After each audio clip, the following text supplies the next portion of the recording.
Good morning friends, Manish की बात में आप लोगों का फिर से स्वागत है। शेयर मार्केट का नाम आज हर आदमी के ज़बान पे है। बच्चा बच्चा शेयर मार्केट आज कर रहा है। जो लोग भी एडल्ट हैं, 18 साल से ऊपर के हैं, वो अपना डीमेट अकाउंट खोल के शेयर मार्केट में अपना भाग्य आजमाना चाह रहे हैं, क्योंकि उनको लगता है मैक्सिमम लोगों को कि शेयर मार्केट में आते ही मेरा पैसा डबल हो जाएगा, ट्रिपल हो जाएगा, मैं रातों रात अमीर बन जाऊंगा। लेकिन होता है इसका एकदम उल्टा। आप बिना तैयारी के, बिना सोचे समझे, बिना लर्न किए हुए शेयर मार्केट में आजकल मैक्सिमम लोग आ जाते हैं और जो भी उनकी जमा पूंजी होती है वो खत्म हो जाती है। कई लोग तो कर्ज लेके शेयर मार्केट में पैसा लगा देते हैं और कर्ज के दलदल में ऐसे धंसते हैं जहां से वे फिर कभी निकल नहीं पाते हैं। और आजकल आप लोगों ने देखा होगा कि कई ऐसे सैड न्यूज़ आती है कि जहां पे लोग शेयर मार्केट में पैसा लगाए और सारा पैसा नुकसान हो गया, लॉस हो गया और वो लोग सुसाइड कर लेते हैं। मैक्सिमम आए दिन ये न्यूज़ में आता है कि शेयर मार्केट में बहुत बड़ा नुकसान हुआ और उस आदमी ने आत्महत्या कर ली। तो ये बहुत ही बड़ा आजकल सोचने की बात हो गई है कि शेयर मार्केट में जितने लोग आ रहे हैं अपने पैसा को मल्टीप्लाई करने के लिए। तो चलिए मैं उसी पे आज वीडियो बात करते हैं कि शेयर मार्केट में आने से पहले किन किन बातों का ध्यान रखना चाहिए।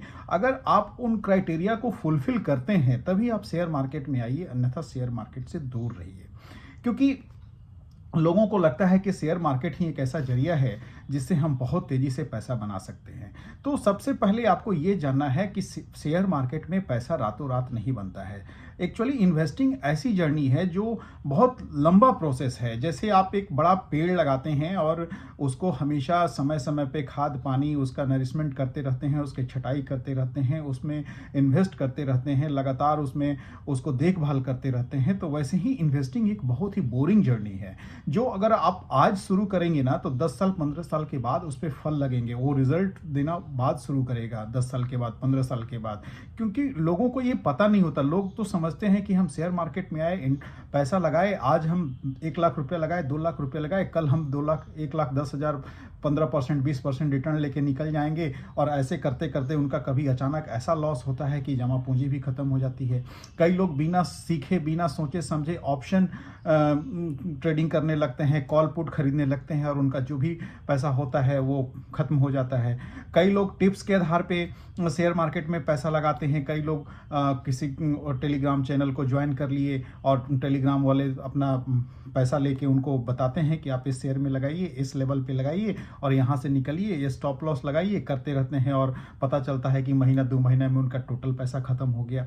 तो शेयर मार्केट में आने से पहले आपको ये सोचना पड़ेगा कि हमें किसी के बात पे नहीं जाना है, हमको किसी से टिप्स नहीं लेना है। सबसे बड़ा, हमको ऑप्शन ट्रेडिंग नहीं करनी है, हमको इंट्राडे नहीं करनी है।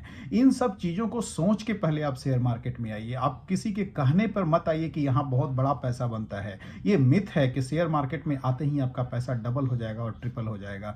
यहाँ पे लोग आपको लूटने के लिए बैठे हैं। जितने भी आपको ट्रेनिंग देने वाले हैं, सिखाने वाले हैं, वो अपना उल्लू सीधा करते हैं। उनको वो अगर ऐसे ही अगर वो चमत्कारिक पुरुष हैं कि वो आपको सिखा देंगे, रातों रात अमीर बना देंगे, तो वो सबसे पहले वो क्यों अमीर नहीं बनते हैं। ये सोचने वाली बात है कि अगर उनके पास इतना नॉलेज है कि वो लेवल बताएंगे और आप उस लेवल पे खरीदेंगे और आपका पैसा बन जाएगा, तो सबसे पहले उनके पास करोड़ों अरबों की रुपया होना चाहिए। अगर उनका प्रॉफिट एंड P&L स्टेटमेंट देखा जाए तो वो लॉस में रहते हैं और सिर्फ वो दूसरों को पढ़ा के, अपना कोर्स बेच के अमीर बनते हैं। उनके पास पैसा दूसरों से आता है। तो शेयर मार्केट में आने से पहले हमेशा आप ध्यान में रखिए कि हमें किसी से टिप्स नहीं लेना है, हमको खुद सीखनी है शेयर मार्केट में और वैसे कंपनियों को लेना है जिनका फंडामेंटल बहुत अच्छा हो। अच्छे कंपनी को रिसर्च करके, अगर आप रिसर्च करने आपको नहीं आता है, अगर आपके पास टाइम नहीं है, तो शेयर मार्केट से दूर रहिए। आपके लिए म्यूचुअल फंड ही अच्छा है जिसमें आपको कोई टेंशन नहीं है। आप म्यूचुअल फंड में पैसा लगाइए। और अगर शेयर मार्केट में इसके बाद भी आपको आने का मन करता है तो बहुत सारे क्राइटेरिया हैं शेयर मार्केट में आने के लिए कि क्या आपके पास इमरजेंसी फंड है, क्या आपने 6 महीना का इमरजेंसी फंड बना लिया है जो आपका टोटल मंथली एक्सपेंस है। सपोज कीजिए कि आपका 50,000 का मंथली एक्सपेंस है, तो क्या आपने 3 लाख रुपया अलग से रख दिया है। अगर आंसर आपको येस आता है तो आप शेयर मार्केट में आइए। क्योंकि आप जैसे ही पैसा लगाएंगे ना, हो सकता है कि कल आपने अगर 5 लाख लगाया तो कल होके वो 4,90,000 हो जाए तो आप कहेंगे तो मुझे 10,000 का लॉस हो गया। तो मार्केट ऐसे ही चलता है, मार्केट यूनी डायरेक्शन में नहीं चलता है। कल होके वो 10 दिन के बाद वो 4,50,000 हो जाएगा तो आप कहेंगे कि मुझे लॉस हो रहा है, मैं लॉस में कैसे निकलूं। इसलिए इमरजेंसी फंड जरूरी है, क्योंकि मार्केट में पैसा एक समय के बाद ही बनता है, और अगर आप मार्केट में टिके रहेंगे और तभी आपका पैसा बनेगा। तो सबसे पहले आपके पास 6 महीने का इमरजेंसी फंड होना चाहिए। दूसरी बात कि आप कर्ज में तो नहीं है, आपने कर्ज को सही से मैनेज तो किया है। अगर आपके ऊपर कर्ज है, बहुत ज़्यादा कर्ज है, अगर कर्ज आपका ऑपरेशनल इनकम नहीं है, अगर रेगुलर कमाई आपकी नहीं है, तो आप शेयर मार्केट में मत आइए, फिर आप कर्ज में और फंस जाएंगे। तो अगर आपके ऊपर कर्ज है और आपका ऑपरेशनल इनकम रेगुलर नहीं है, अगर सैलरी या कहीं से भी किसी बिजनेस से या करेंटल इनकम आपके पास नहीं है जिसमें हर महीना आपको एक अच्छा खासा इनकम नहीं आ रहा है, तो आप शेयर मार्केट में नहीं है ये, क्योंकि आपका डेब्ट कंट्रोल में नहीं है। तो अगर ये सारी चीज़ें हैं, डेब्ट कंट्रोल में है और आपके पास अच्छा खासा पैसा भी आ रहा है, तो आप शेयर मार्केट में जरूर आइए, लेकिन लंबे समय को सोच के आइए। रातों रात आपका पैसा बनेगा ये सोच के फिर मत आइए।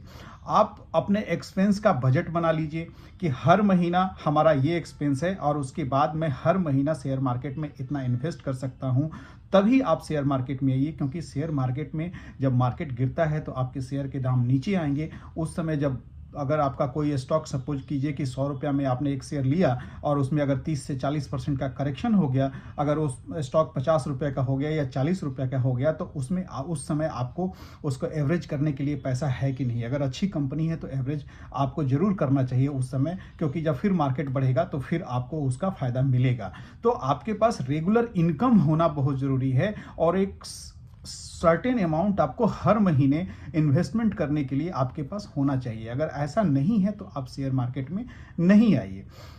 चौथा चीज हो गया कि आपके पास सफिशिएंट हेल्थ इंश्योरेंस और टर्म इंश्योरेंस है कि नहीं। अगर मान लीजिए कि आपने पैसा लगा दिया, रेगुलर आप पैसा इन्वेस्ट करते जा रहे हैं शेयर मार्केट में, और कई बार होता है कि मार्केट 2 साल 3 साल एकदम साइड वाइज पैटर्न में चलता है, एकदम जहां पे है वहीं पे रहता है या उससे नीचे जाता है, मार्केट गिर जाता है, तो उस समय आपकी जो इन्वेस्टमेंट होगी वो निगेटिव में होगी, लॉस में होंगे आप। उस समय आपको अगर कहीं जरूरत पड़ गई, हेल्थ इश्यूज आ गए, अगर आपके घर में कोई घटना हो गई, तो उस समय पैसा कहाँ से आएगा। फिर आप अगर उस पैसे को निकालेंगे तो आपका लॉस हो जाएगा। तो कम से कम आपको हेल्थ इंश्योरेंस और टर्म इंश्योरेंस आपके पास होना चाहिए, सो दैट कि किसी भी इमरजेंसी को आप अपने इन्वेस्टमेंट को बिना तोड़े मैनेज कर सकते हैं, मेंटेन कर सकते हैं। तो ये बहुत जरूरी है कि आपको शेयर मार्केट में इन्वेस्टमेंट करने से पहले आपके पास हेल्थ इंश्योरेंस और टर्म इंश्योरेंस होना चाहिए। और जो पांचवी इंपॉर्टेंट बात होती है कि शेयर मार्केट में केवल आ ही नहीं जाना है, शेयर के बारे में पढ़ना, उसको ट्रेडिंग कैसे करते हैं, कौन सा स्टॉक आपको लेना चाहिए, उसका फंडामेंटल कैसे देखना आना चाहिए, ये आरओआई क्या है, आरओई क्या है, पी क्या है, उसका कैश फ्लो क्या है, ऑपरेटिंग प्रॉफिट क्या है, उसका कैश पीएनएल स्टेटमेंट आपको देखना चाहिए, कंपनी रिवेन्यू कितना जनरेट कर रही है, कंपनी को प्रॉफिट कितना हो रहा है, उसमें कितने स्टेक होल्डर हैं, उसका प्रमोटर होल्डिंग क्या है, उसमें फॉरेन इंस्टीट्यूशन कितना है, उसमें डोमेस्टिक इंस्टीट्यूशन कितना है। इन सब सारे रेशियोज को, सारे जो चीज़ें होती हैं उस चीज़ों को शेयर मतलब किसी भी कंपनी को एनालिसिस करने का, आपको लर्न करने की क्षमता आप में होनी चाहिए। अगर आप सीखेंगे नहीं शेयर मार्केट को, तो आप दूसरे के भरोसे रहेंगे। आपको खुद से एनालिसिस करने आनी चाहिए, तो तभी आप शेयर मार्केट में आए। अगर आप खुद से एनालिसिस नहीं कर सकते हैं, अगर आप में वो क्षमता नहीं है कि मैं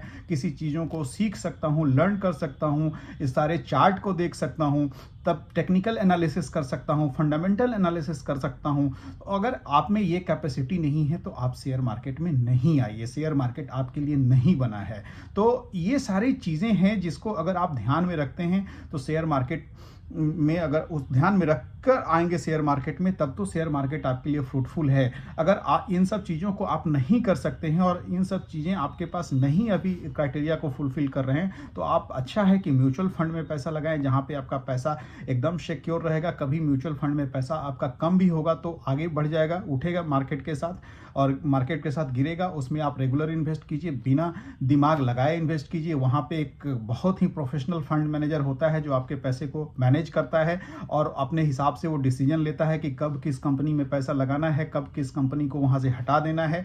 तो बहुत सारे फंडों का समूह होता है म्यूचुअल फंड, उसमें आप लगा के एकदम निश्चिंत होकर बिना टेंशन के सो सकते हैं कि आपका पैसा सिक्योर है और समय के साथ पैसा थोड़ा कम रिटर्न आएगा, लेकिन आपका पैसा कहीं जाएगा नहीं, कहीं डूबेगा नहीं, लॉस नहीं होगा लॉन्ग टर्म में। लेकिन शेयर मार्केट में आपको हमेशा परेशानी रहेगी, मार्केट के साथ आपका बीपी ऊपर नीचे होते रहेगा। तो अगर इन सब चीज़ों से आप बचना चाहते हैं तो म्यूचुअल फंड में पैसा लगाइए, और अपने आप को काबिल समझते हैं, सारी क्राइटेरिया को फुलफिल करते हैं, तो आप फिर शेयर मार्केट में आइए, आपका स्वागत है और आप बहुत पैसा कमाइए, फाइनेंशियल फ्रीडम को हासिल कीजिए। तो मेरी बातें अगर अच्छी लगी तो लाइक कीजिए, सब्सक्राइब कीजिए और कमेंट जरूर कीजिए कि क्या मैंने मिस किया और क्या मुझे ऐड करना चाहिए था। Thank you very much, love you all.